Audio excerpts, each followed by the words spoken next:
dudağa can geldi. Ben ki bir cür'an su içtim, dudağa can geldi. Başımızda bu gece kasıd canan geldi.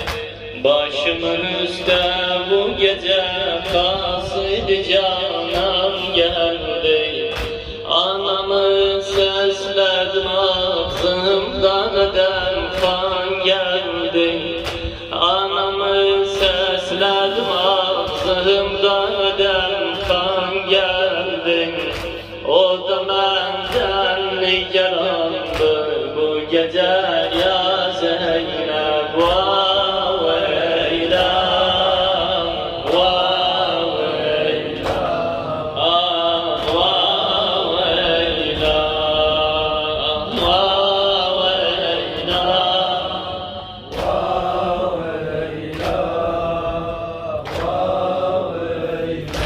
Ay bu gece ben konağım dike sanan Zahra'ya, bacıyasın karışar ta'ziyeyi Taha'ya. Bacıyasın karışar ta'ziyeyi Taha'ya. Anamın kabrini acak bu gece hemsayem. Anamın kabrin olacağım sayem. Məni də keylə amandır bu gece ya Zeynep. Vav eylam, vav eylam, vav eylam, vav eylam, vav eylam, vav eylam. Ayne bir kulini görüp gelme bacım feryadı.